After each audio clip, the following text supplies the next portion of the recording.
Welcome to Gantegh, a special TV series on the faith and traditions of the Armenian Apostolic Church. We encourage you all to watch, listen, and learn about the rich heritage of the Armenian Apostolic Church and the gospel of Jesus Christ that was brought to our fatherland, Armenia, by the apostles St. Thaddeus and St. Bartholomew. Some 300 years later, at the beginning of the 4th century, the doctrines and teachings of our church were formalized by St. Gregory, the Enlightener. For Armenians, he's considered the 13th apostle of Christ, as he was the chief evangelizer of the Armenian nation. Hence the name of our program, Gantegh, or lantern, which symbolizes our living faith in Jesus Christ, he who is in fact light of light himself. We read in the Gospel of John, "I am the light of the world. He who follows me will not walk in darkness, but will have the light of life." An oil-burning lantern hangs above the main altar in most Armenian churches. In Armenian, we call it Lusavorchi Gantegh, the illuminator's lantern, referring to St. Gregory, our patron saint. Some people refer to the lantern as Anmar Gantegh, or the inextinguishable lantern. We hope you enjoy this series as it bolsters your Christian faith and enlightens you on the teachings and traditions and doctrines of the one holy apostolic Church of Armenia.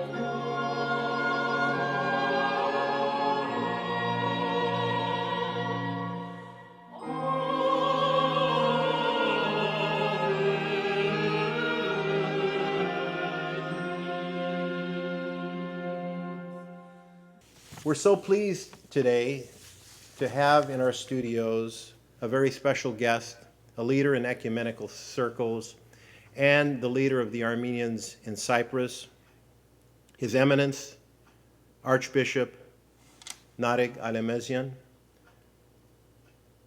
He is the Catholicosal Vicar of the Armenians of Cyprus. Serpazan is a graduate of the Theological Seminary in Antilias. He was ordained a priest in 1981.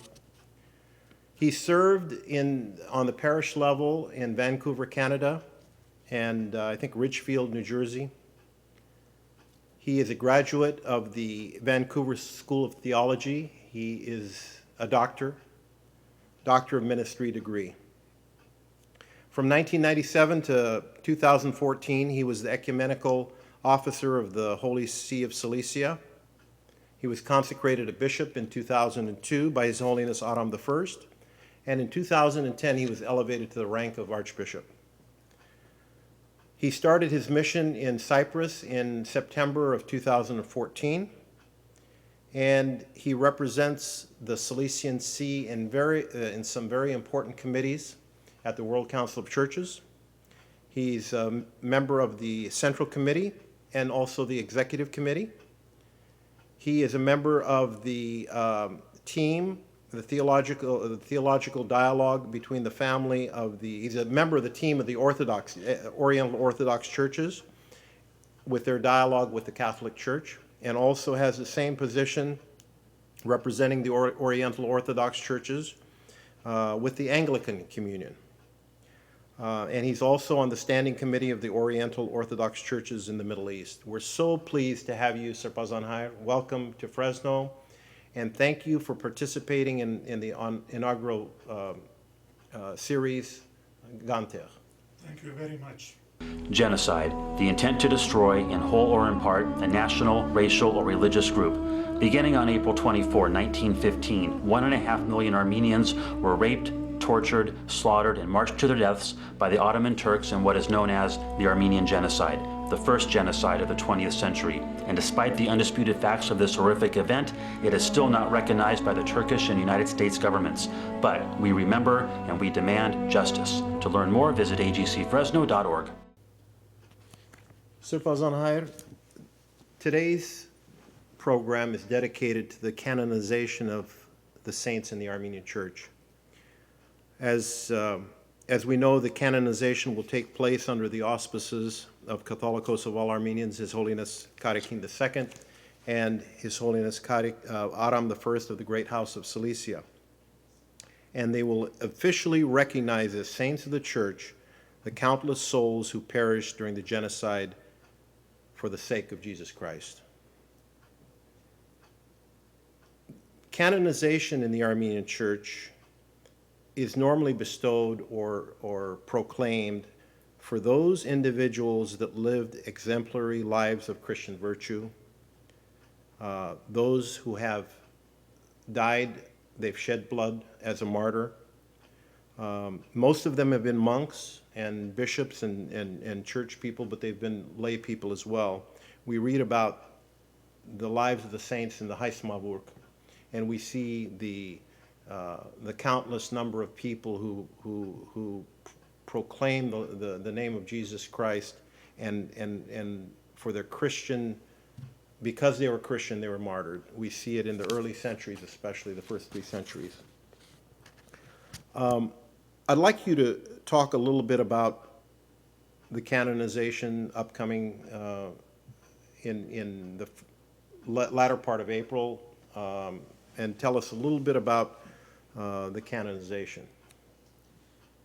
Canonization in the Armenian Church does not have clear-cut structure as it has, for example, in the Roman Catholic Church. The process of canonization of the Armenian martyrs started years ago, and the two Catholicoi, they put together a joint committee of bishops and archbishops from the Catholicosate of all Armenians and the Catholicosate of Cilicia. And this committee worked very hard, and then they presented the reports to the Synod of Bishops in year 2013 and 2014. And based on their findings and their resolutions, we decided that on April 23, 2015, on the occasion of the centennial of the Armenian genocide, we will have the canonization in Holy Echmiadzin. Is this the number of saints that will be canonized? 1.5 million. Is there a number, as finite number? No, we didn't put a number. There's no clear number, but we are saying the martyrs of the Armenian genocide because we had a long discussion on this, and we came to a clear understanding that the saints are received and acknowledged by God and not by us, human beings. Although we are in a synod, we are an official body representing the church, but on the other hand, we shouldn't give some claims to ourselves that we are creating saints, but we are acknowledging and offering to God the saintly figures who lived a saintly life and who were martyred because of their testimony to Jesus Christ. So based on that, we said we cannot give a number, not 1.5 million, not 1,000, not 100, not even 1, but we leave it to God. So this is the way that we wanted to approach this process, which has not been in practice for centuries, and through this we are trying to reestablish the whole process of canonization in the Armenian Church. Now, some people have called the 20th century the age of martyrs. More Christians died for their faith than in previous times, such as during the Roman Empire. And in fact, in May of 2014, His Holiness Pope Francis said, and I quote, "In truth, the number of disciples who shed their blood for Christ in the tragic events of the last century is certainly superior to that of the martyrs of the first centuries. And in his martyrology, the children of Armenian nation will have a place of honor." and that was Pope Francis that stated that. And of course, there's a resurgence of canonization going on in the Roman Catholic Church. So why is this called, what is he referring to, the 20th century, other than the Armenian martyrs of 1915? Are there other examples of martyrs in the 20th century? Well, definitely, when we follow the developments that had happened starting at the turn of the century with the First World War, then the Second World War, then the communist regime, and other genocides that took place all the way to Rwanda and other parts of the world, many people, or the majority of the people who were killed, they were Christians. And they were killed not because of their nationality or their political belonging or their ideological statements, but they were killed because they were Christians. So based on that, the statement of the Holy Father, Pope Francis, is very adequate and to the point. And I would like to go further on by saying that during the pontificate of Pope Benedict XVI, when His Holiness Catholicos Aram paid an official visit to the Vatican, to the Pope, he was asked by the Pope to bring relics of the Armenian martyrs from the chapel of martyrs in Antillas and to put them in a special church, St. Bartholomew Church, which was dedicated to the martyrs of the 20th century by the Pope.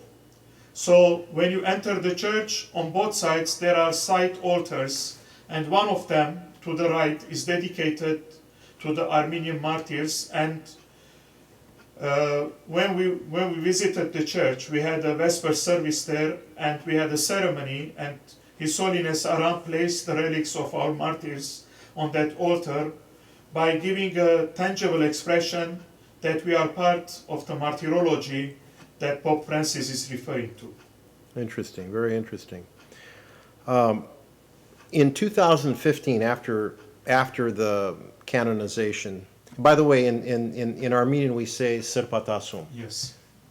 Is that the same terminology literally from Armenian to English? Sirpatasum and canonization. Well, not really, because we're not saying Sirpatsum, which could be the literal translation. In other words, we already acknowledging that God has to receive these worthy servants of His and to canonize them. And the church is sort of asking God, presenting them to God. Beseeching God. Beseeching God for this canonization. And the final words, the final authority rests in God. So in that sense, Sirpatasum is more or less, when we present it to you, O Lord, receive it and make them worthy to the saintly crowning that you are bestowing on them. It has this process, this approach. So in essence, this is the victory over death for our Correct. saints. Definitely.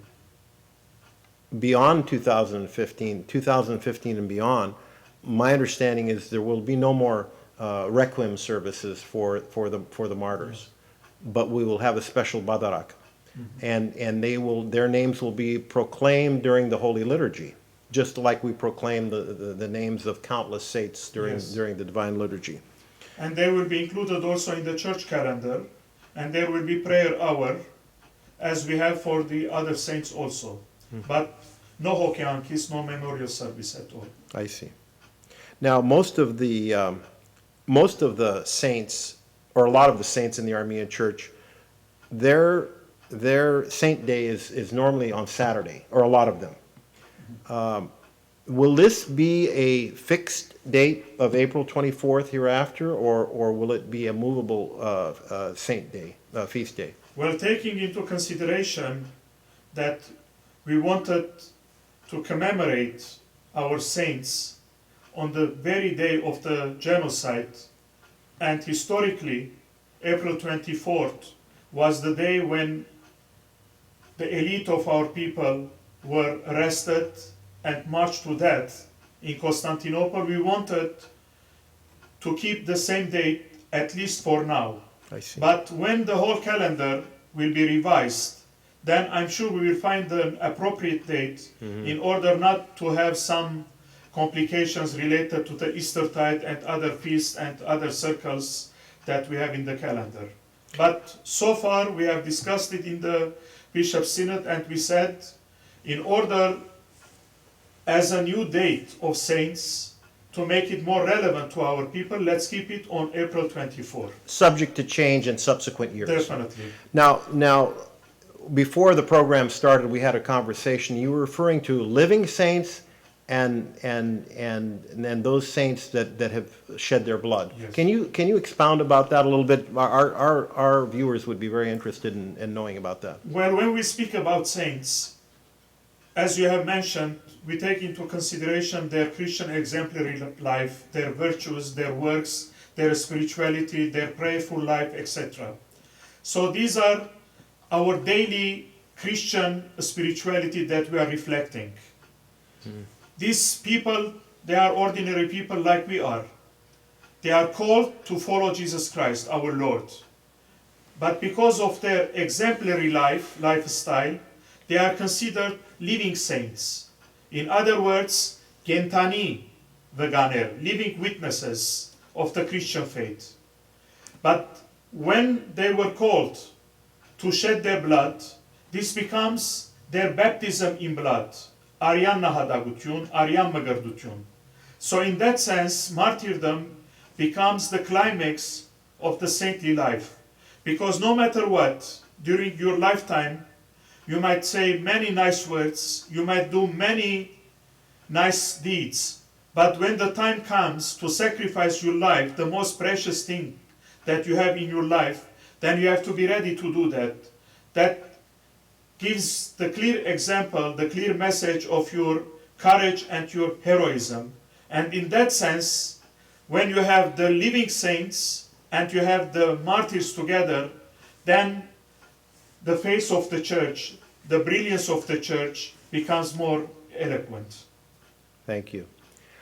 We're going to take a break right now, and we'll be back in about a minute, and we'll continue this conversation with our guest, Archbishop Narek Alemezyan.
Welcome back to Gantegh, and our guest today is Archbishop Narek from the Diocese of Cyprus.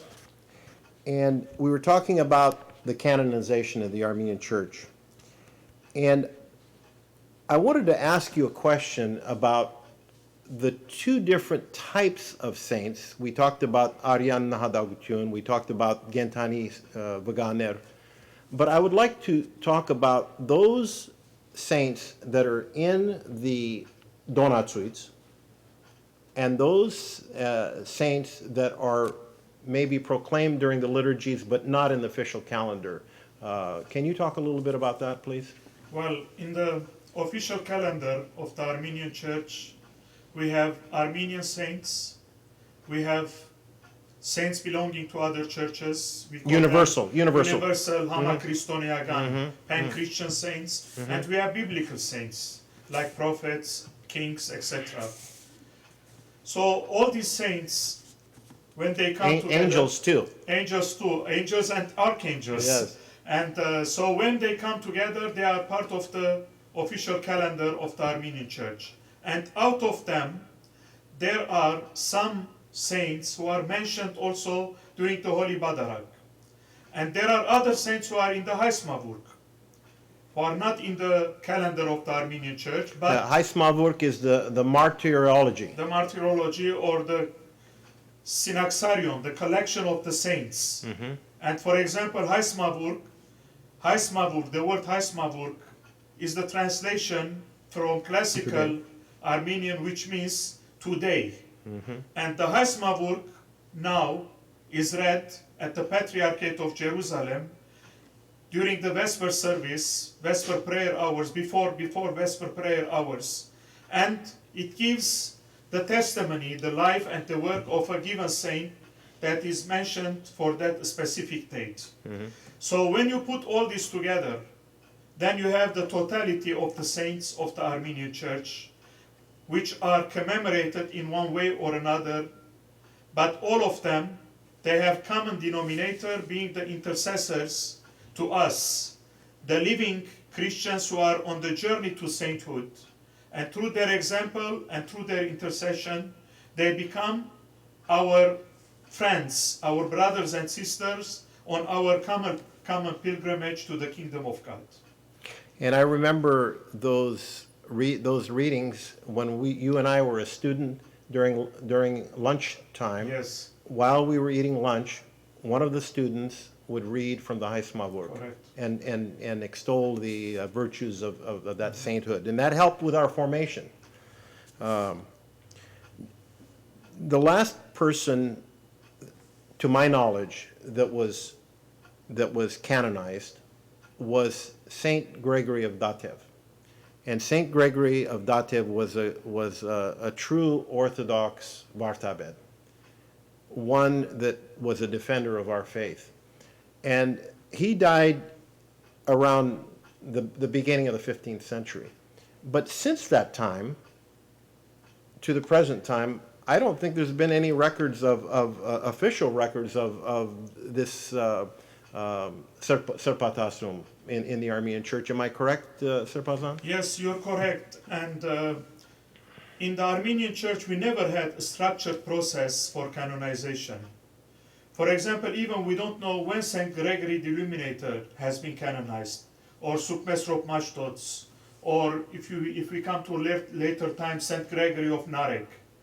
Because everything started through grassroots movement, through the piety of the people.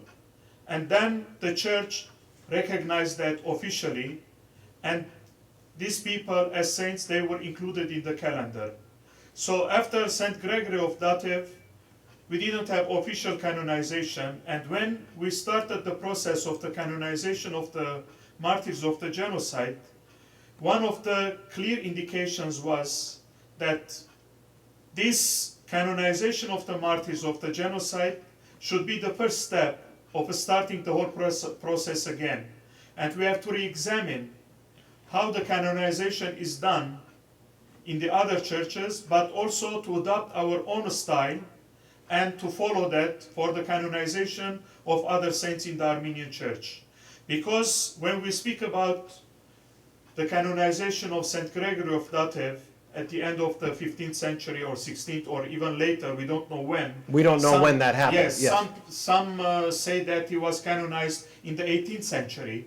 But it's a clear indication that we have to restart this process, because there are many saints, even before the 15th century, or saintly people, I have to say, who haven't been officially canonized. So two names that come to my mind now, one of them is Saint John Mantaguni, Surpovan Mantaguni, and the other one is King Vramshabu, who has been very instrumental, if we can draw a parallel between him and King Dirta during Saint Gregory the Illuminator. Vramshabu was very instrumental In facilitating the translation yes, of the Holy Bible and the whole, let's say, movement of the Tarkmanchats or the translators, or holy translators. And I believe the Hovan Mantaguni was very instrumental in the formation of our Book of Hours, the Correct. Jamakirk. Yes.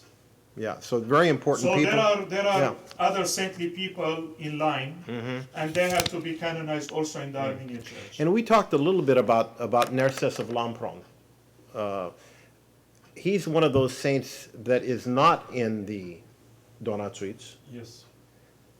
Do you have a theory for why his name wasn't officially entered into the list of saints?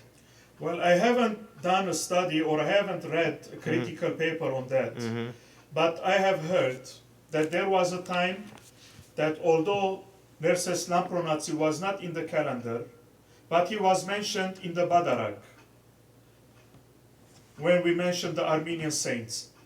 But then they say during Simeon Yerevanci, Catholico Simeon Yerevanci, when he restructured or re-edited the calendar and also the other services, including the Badarak, he dropped his name. I see. We don't know why, maybe because of his inclination to Catholicism or to Byzantium or whatever, but that's not a valid reason.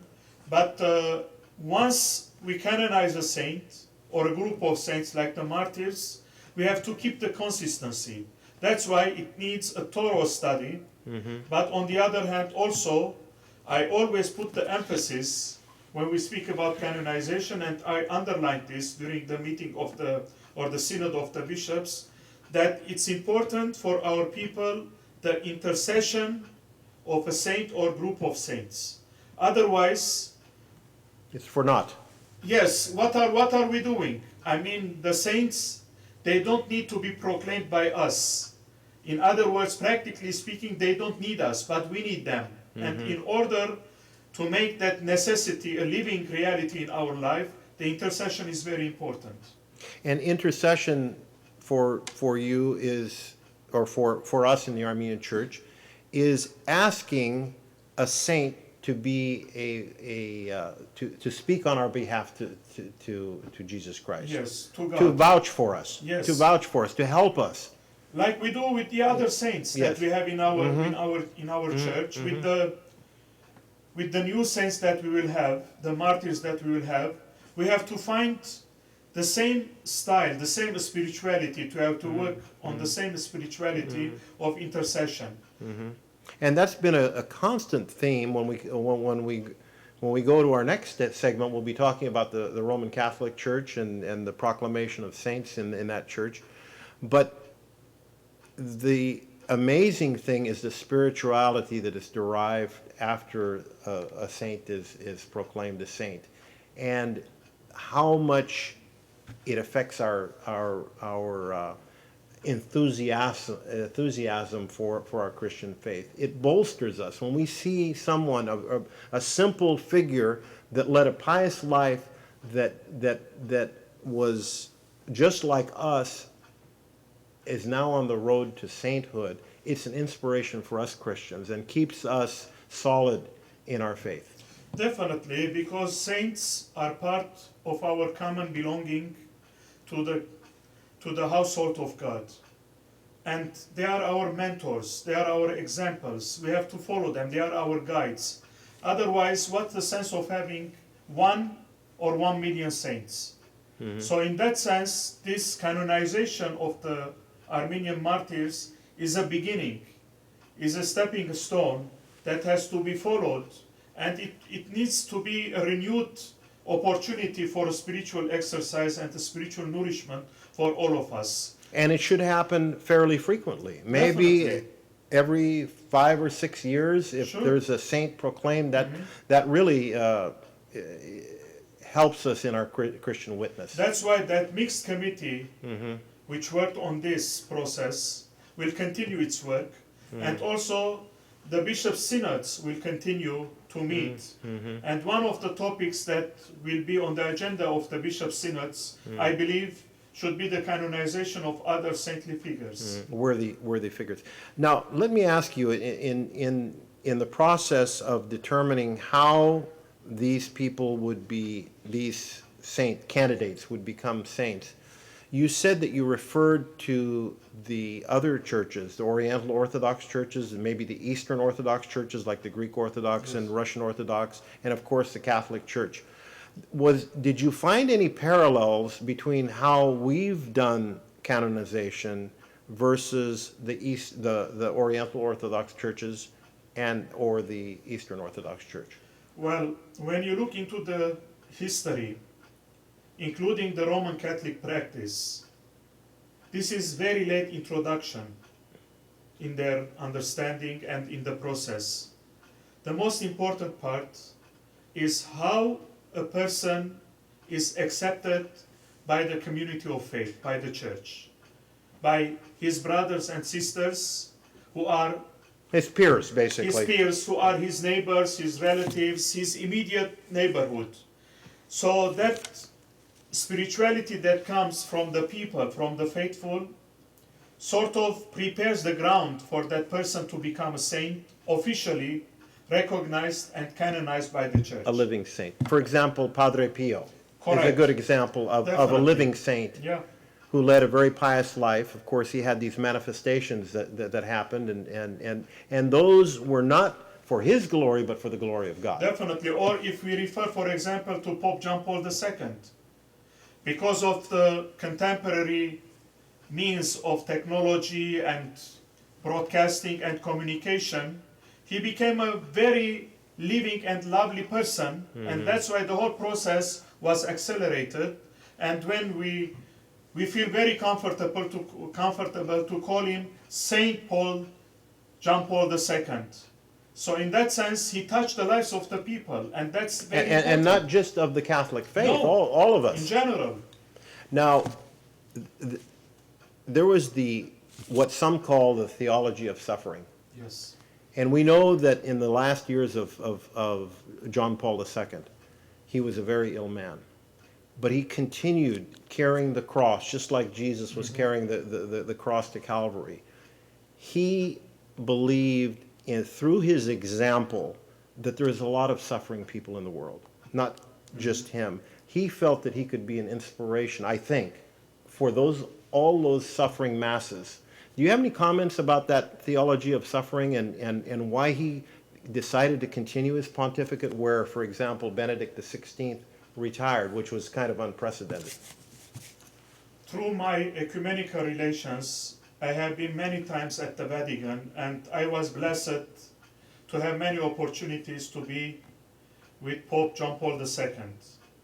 And our theological dialogue group between the Roman Catholic Church and the Oriental Orthodox churches, we were one of the last few people who saw the Pope before him entering the hospital for the last time. And we saw the radiant light coming from him, and his patience, his endurance, and his saintly presence.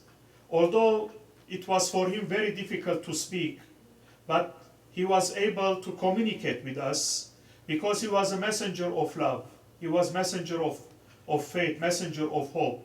He was the presence of our Lord Jesus Christ, not in the sense that he was the vicar of Christ, but through the suffering, as you mentioned, he was bearing the cross. And I was one person there who was meditating that, taking into consideration his physical condition. He had Parkinson's for many years. Yes, if this man is continuing his ministry under these circumstances, me, a younger, more energetic and more healthy person, how much more I have to do? So this is another sense of intercession. Intercession is not only I need something and I have to pray to go to a saint or to go to a pilgrimage or to touch a relic and to ask that person to intercede for me to get that favor from God.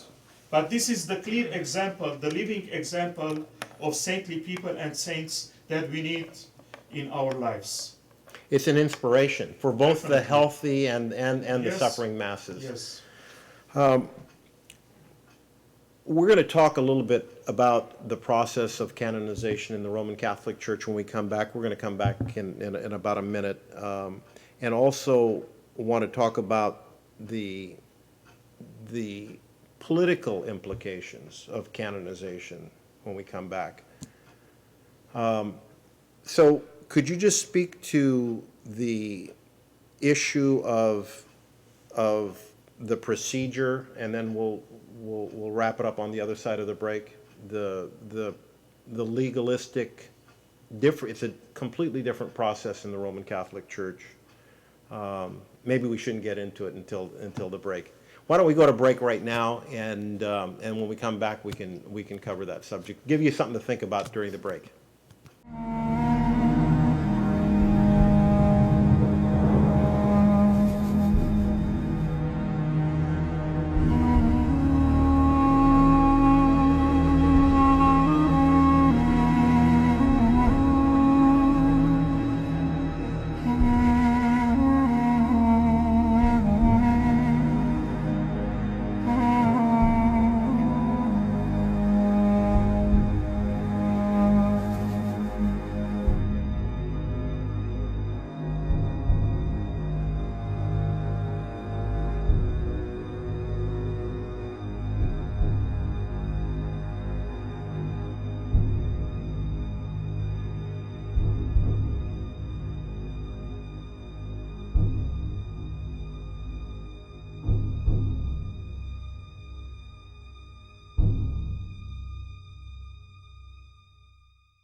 Welcome back to Gantegh. Our guest today is Archbishop Gantegh from the Diocese of Cyprus, the Armenians of Cyprus. Welcome back, Sir Pazan. Thank you. Before the break, we were talking about the Roman Catholic Church and their process of canonization, and that was all intrigued me especially during the time of John Paul II, when there were so many saints. Literally scores of saints were canonized, and I would watch those programs on EWTN at 2 o'clock in the morning. It'd be 10 o'clock, I think, Vatican time, or something like that, and I would watch the processions and the litanies of the saints, and they'd name the saints, and I was so inspired, a non-Catholic, and was wondering, wouldn't this be nice if we had this type of excitement and festive environment when a saint is proclaimed? Why can't we do this in the Armenian Church? That was what going through my mind. And every time I'd watch it, I mean, there were frequently appearing canonization, and it was inspiring to me, to say the least. But what we were seeing on TV on EWTN was the very end of the process. This process starts years in advance of the actual ceremony, and my understanding is people, priests and parishioners of various churches, submit names of saintly individuals to their bishop, and then that goes to a committee at the Vatican that studies the life and the works of the candidate.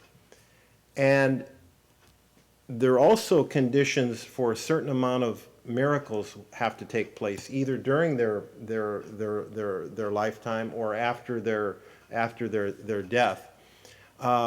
And those miracles, they have to be so many miracles and so many, a lot of documentation. If the candidate did healings, okay, they'd go to the hospital or the doctor, and they'd examine records before the healing and after the healing to really document that this person was subject to a miracle. After that would take place, there's the process of beatification, which is the first step to sainthood. And then after, a period of time, then they would become a saint. I know you've had experience with this. You've probably talked to a lot of people when you were developing our canon for canonization. Can you talk a little bit about the Roman Catholics' conditions and procedures for becoming a saint? First of all, I have to say that in the beginning, when they started the canonization, it wasn't this much complicated. I see. But year after year, decade after decade, century after century, taking into consideration also the widespread presence of the Catholic Church and the size of the Church, and as you mentioned rightfully, the requests that were coming and continue to come to the Vatican for canonization of different figures, they had to find a more rigid structure in order to have everything in order. But in the case of the Armenian Church, as you know, we always have been more flexible, more democratic, more open, and we don't need to go through these complications, through these processes, as other churches, being that Eastern Orthodox or Oriental Orthodox, they don't go through all that, let's say, structures. Saying this, the most important thing is that saints and Christians of today in the church, they have to be in communication with each other. And it's not a surprise for me that Pope John Paul II, he encouraged and he declared many saints during his pontificate, because he was a person of communication. And taking into consideration also the current communications that we are surrounded with, he wanted not to have an isolated case, for example, in India or in other parts of the world, in Argentina or in South America or in South Africa, but to put them all together. And for that, he encouraged this canonization in order to give a message to the church that saints are possible also today. They don't belong to the history, they don't belong to the past, but saints, they live with us, and all of us, we are on the path of becoming saints. We are called to become saints. And in that sense, also the canonization of the Armenian genocide martyrs is a clear message for all of us to live an exemplary Christian life in order to be ready to testify for Christ by words, by deeds, and by blood.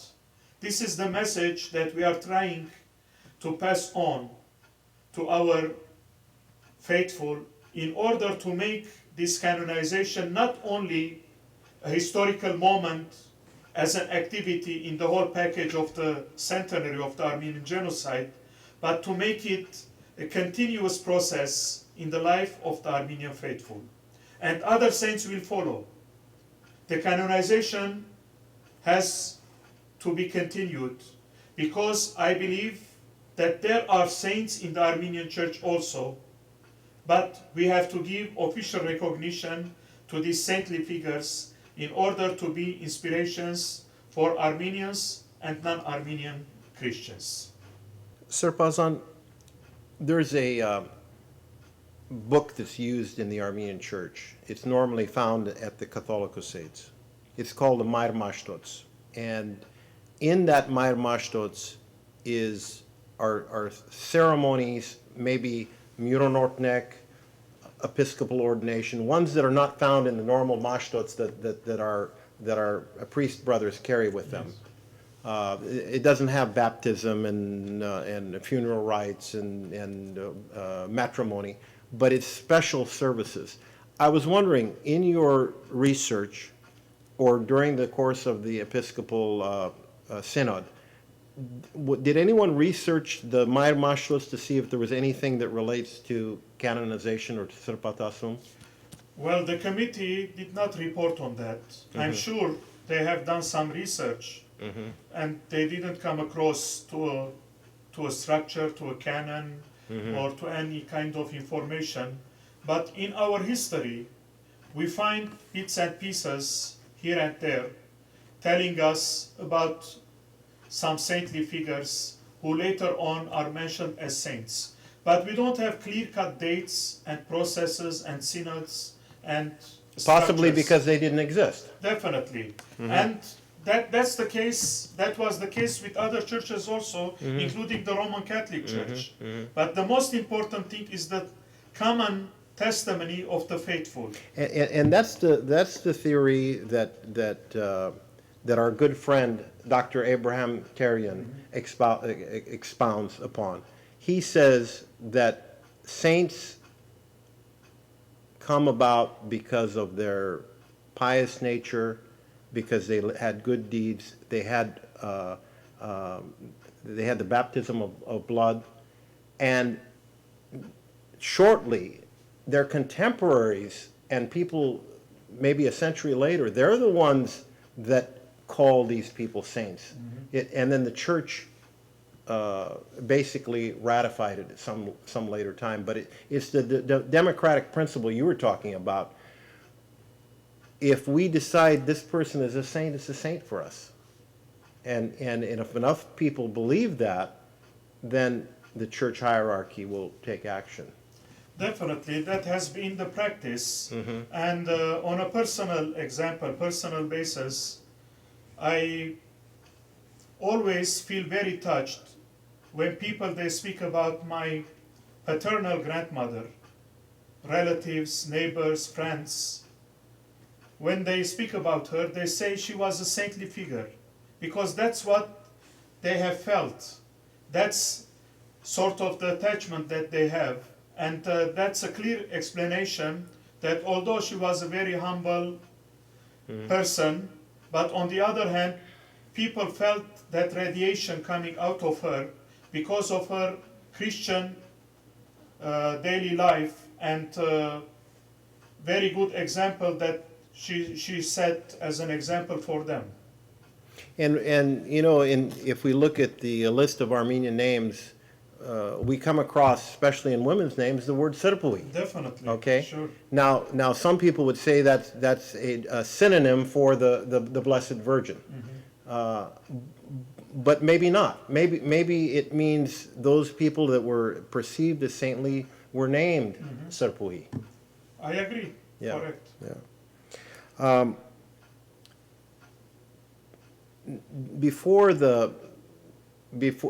After the convocation of the synod, we're going to be talking about the synods in one of our later programs, but there were some individuals that were writing at the time that maybe the Armenian Church shouldn't canonize, shouldn't cause a mass sırpatasyon, that it should be selective instead of wide open. Some people even stated, and there was a writer that I run across, this Hranush Haradyan, and she wrote that there was some political reasons possibly that we shouldn't proclaim them saints, and there was also the fact that not everyone that perished during 1915 was necessarily Armenian Apostolic. Maybe there were some non-believers. Maybe there were some people that denounced Jesus Christ just so they could save their skin, but later were killed anyway. Was any of that brought up during the meetings, and what the repercussions could be? And then some people from a political standpoint said, well, once we make them saints, or once they're proclaimed saints, then from a political standpoint, the Armenian cause is somehow weakened.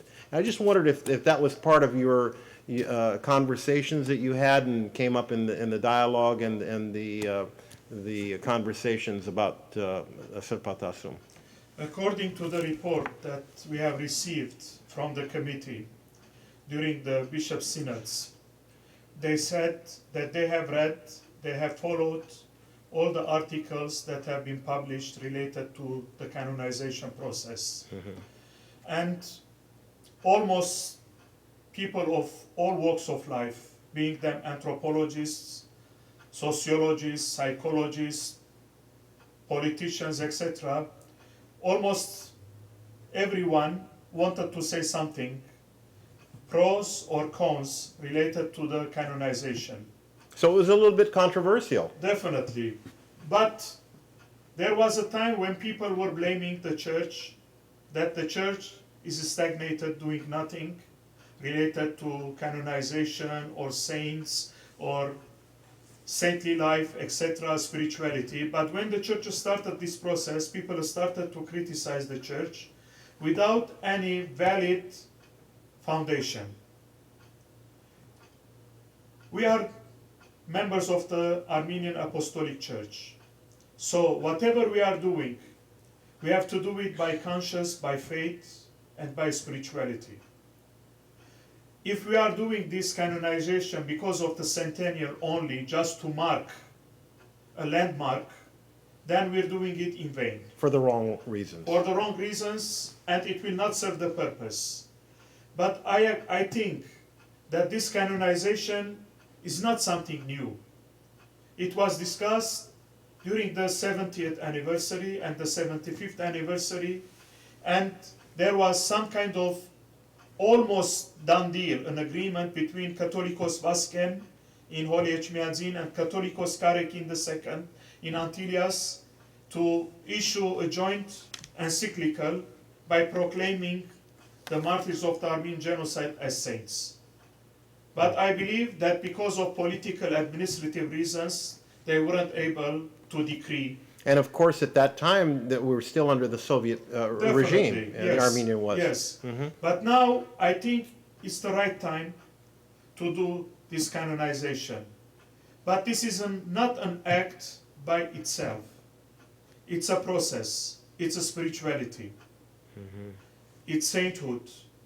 It's an example that we have to follow. And based on that, we shouldn't give any kind of political or other explanations, and we shouldn't see any hidden motives behind this, even politically speaking or looking into it from the perspective of the High Tat. To the contrary, I believe that this is another reason for the renewal of our commitment to the High Tat and renewal to our commitment to our Christian roots. Because these people were Armenian Christians and they lived an exemplary Christian life and they sacrificed themselves for Christianity. What more we need? We can only say Amen, and we have to follow their example.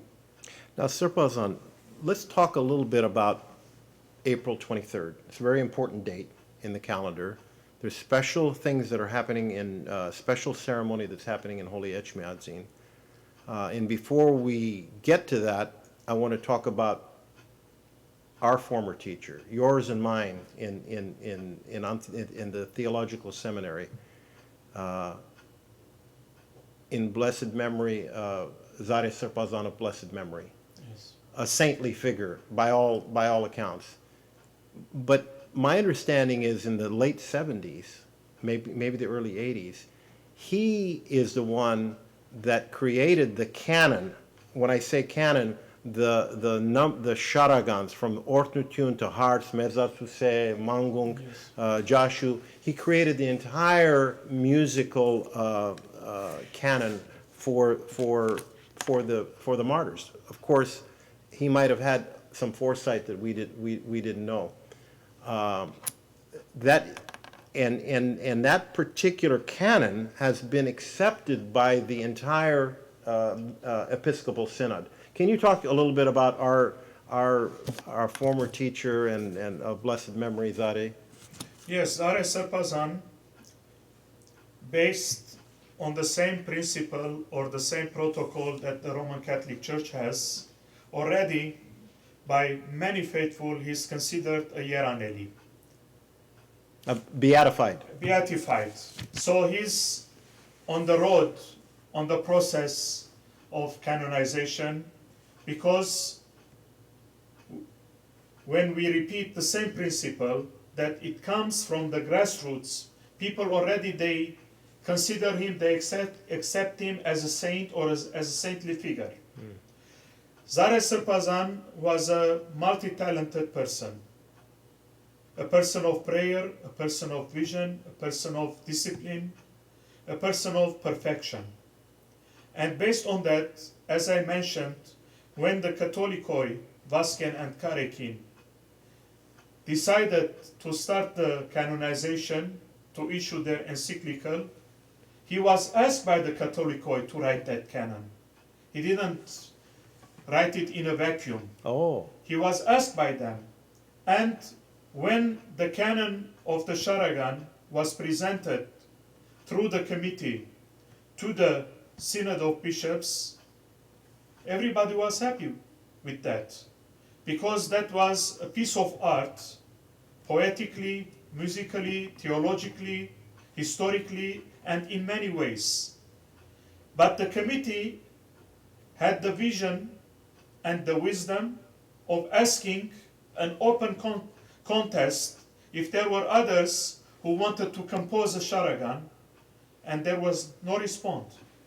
Because it was, as I said, an ideal and a perfect piece of sharagan, and I'm very glad that it was adopted and it will be part of the ceremony that will take place on the 23rd of April in Holy Echmiadzin. Now, we're running against the clock right now, Sir Fazan, but I wanted to ask you, on April 23rd, 4 o'clock in the afternoon? Yes. Tell me what's going to happen in Holy Echmiadzin. So, under the auspices of our two Catholicoi, those bishops who were able to gather because of their other responsibilities related to April 24, those who are far away, they cannot be there, but me, one of them being in Cyprus, I will be able to join His Holiness Catholicos Saran. We will be in Holy Echmiadzin, and we will have a special ceremony for the canonization, biblical readings,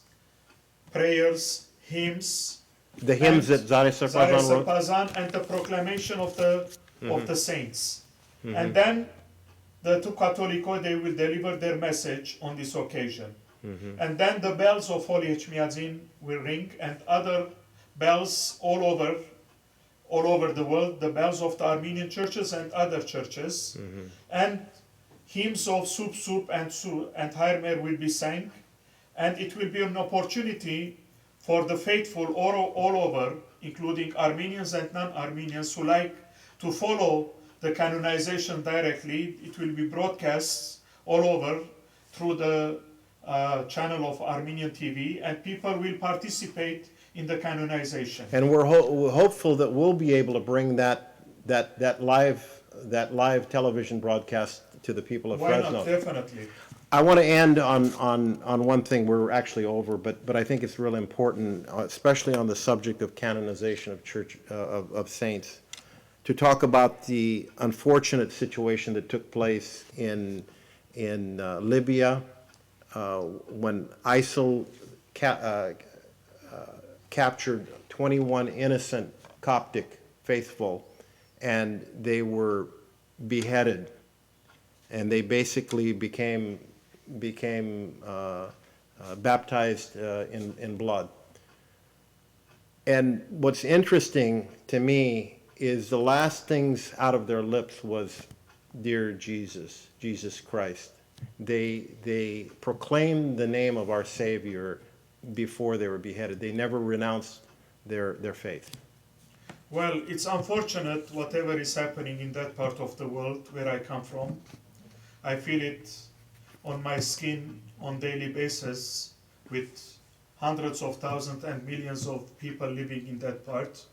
But on the other hand, this is a real challenge for the Christians to witness for their faith. Witness in words, in deeds, and in blood. And I admire His Holiness Pope Tawadros of the Coptic Orthodox Church, our sister church, for immediately declaring these martyrs as saints. This is a clear indication that the Christian faith is a faith of the living and the dead, of the everlasting hope that we have in our Lord Jesus Christ, who conquered death through His resurrection. This is the message. And the hope for resurrection for all of us. Hope for resurrection, hope for our final victory over death and over all evil. And this is the message that we want to transmit to the world through the canonization of the martyrs of the Armenian genocide. Sir Fazan Hair, thank you so much Thank you. for being on our program, and we'll see you on the next program of Gantegh.